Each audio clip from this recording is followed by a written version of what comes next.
Today on AudienceLed Presents, we have a fantastic father, a go-to-market B2B veteran, and my good friend, Jon Festejo.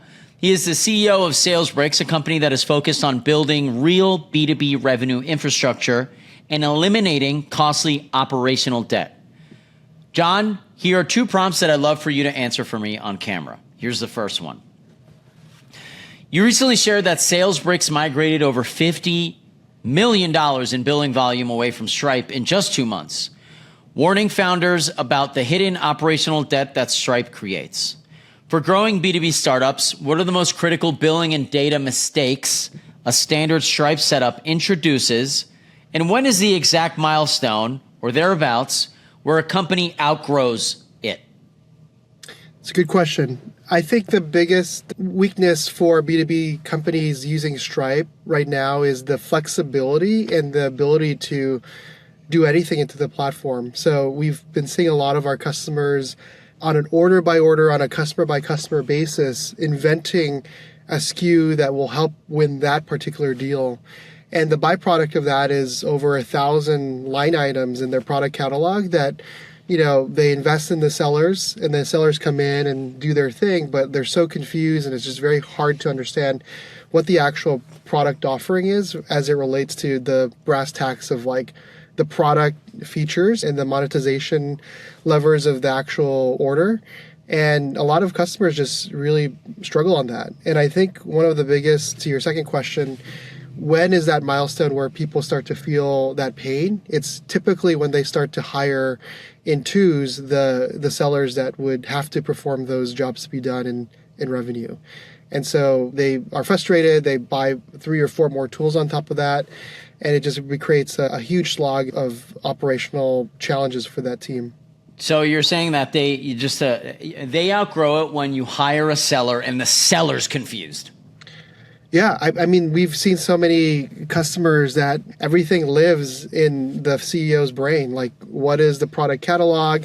How do you map what's included in a particular plan? And there's not much process around how to enable the sales team on what's in the founder's brain. And so everything lives there. It's really hard to transfer that knowledge. Yeah, that's a backlog in itself. Like to have to hit up Jon every single time that the sales team has a question on a particular deal. Like you have a million other things to do. And I think one of the biggest challenges our customers, when they adopt Salesbricks, that they tell us is a challenge is that the CEO or the founder is the bottleneck. Well, of course, it's all in their brain. They close the first 50, 100 customers, and it's time for you to build an actual process around decoupling that knowledge from the founder so the founder can do more strategic things and not have to blockade that revenue from happening. Thank you, Jon. Our second question is a tactical spotlight. So you pointed out that poorly set up B2B invoices directly cause massive collection delays, quietly forcing founders to raise more capital faster than expected. What are the most common billing blind spots, like missing AP contacts or compliance address gaps, that wreak the most havoc on cash flow, and how should teams structure deals properly from day one? It's a very simple response to that. I think the fundamental challenge that a lot of our customers had before Salesbricks was just collecting very basic data. Your buyer is not the person who's going to write the check or roll out that credit card to pay for an invoice or recurring invoices.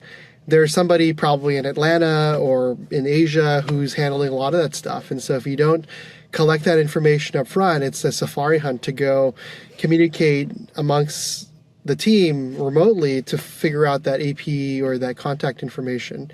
And so as you're not able to collect that information, as you're closing deals week over week, day over day, it just creates a lot of operational debt for that team. And not only that, it's just very hard to get paid these days. I think with the advent of digital banks like Brex, Ramp, Mercury, it's so easy to spin up a digital card that might be a digital card specific and uniquely used for a vendor. And if you expect that charge to be $2,000 every month, like you're going to have your credit limit for that particular card, $2,000. And if they don't like you, if they don't like that product anymore, they'll just click a button and say, I'm deprecating this card. And it's really hard for the vendors to get paid contractually and it just becomes a safari hunt. And I think one of the things that we've learned from a lot of AI founders and SaaS founders today is they're not technology innovators. They're not providing a piece of technology.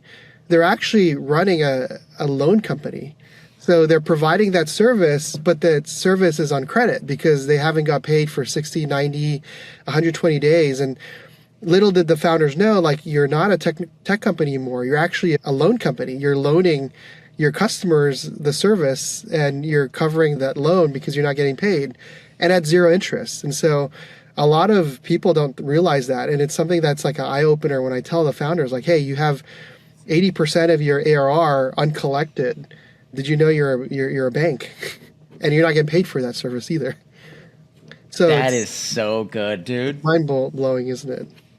Yeah. First, like when you first said it, I was like, oh, I guess they turn into finance. No, they are unknowingly become a lender. Because you're giving them service for free and you're not collecting interest on it. Yeah, that's just so. Tell me about like those responses when you drop it on people that directly. They're like, you're right. So I think the common reaction is very consistent. Every founder was like, oh shit, that's exactly what I'm doing right now. And that's happening under my nose. But they also get rubbed the wrong way when I tell them that because they didn't go raise $30 million to go be a free bank. Give it away. So it's eye-opening, and I think it kind of scares them, and it's like, okay, now how do I peel the onion to figure out what I need to do from an infrastructure perspective to couple these challenges and also like solve it at the root, which is a proper system, a proper process, collecting the right data and having a regimen around collections and using that customer cash to fund the actual operations of the business. Those are types of stuff that I get to challenge our prospects on, and the ones that are legitimately serious about building a durable business are the ones that actually partner with us. Take it the right way and say, you're right. You know, they give up. They give up that I'm right and say, all right, that like, I'm willing to be vulnerable here. You're right. I need to stop acting like a bank and actually get paid for the services that I put out there. I guess a little side one here is, Jon, what are the things that you're doing now at Salesbricks that get people, that really get them to say, I want to jump, I want to get on the top of my building and yell to everyone like, I was so dumb to think this. And now that I'm using Salesbricks, it has helped out immensely in a way that I couldn't have I just didn't want to or didn't know it could have helped me out. Like, what's the thing right now, like one or two things that in the product or what you're helping people with that makes them go, oh my God, I need to tell all my other friends that are in this world, that are building products, that are building companies, that this is often overlooked. It was overlooked by me and you need to know about it. Yeah, it's a good question. I think one of the things that it was a product and a feature that existed on day one and still exists today is actually our B2B checkout. I think it's a forcing function from organizations to think about and invest in the buyer experience. I think the buyer experience is overlooked, underinvested in, and everybody's trying to solve internal processes. Like, how do I make this easier for me? How do I make that job to be done easier for me? But nobody really gives a crap about, unfortunately, nobody gives a crap about the buyer experience. The buyer experience is the product. And one of the things that inspired me to go build this was, I have a family member who invented the checkout for Tesla, and the Tesla checkout it was actually a mistake. People didn't know how to go distribute the product in the old school brick and mortar way. And it's very expensive. Like, dealerships spend over $200,000 a month on rent and operational overhead to run a brick and mortar store. And with checkout, it's one choke point. It's one choke point for the entire distribution model of the product. And I think, and we believe at Salesbricks, and we've invested in it, over $100 million is being processed per quarter in our B2B checkout. But we believe that checkout flow, that choke point, is not only a benefit to centralize all the transactions in their one hood, but also it really makes data collection and data aggregation and all the jobs that AI is starting to go do to make that very easy. We have one single choke point for data around the customer entitlements, the customer information, contacts that are very critical for sending the invoice to the right people and getting paid on time.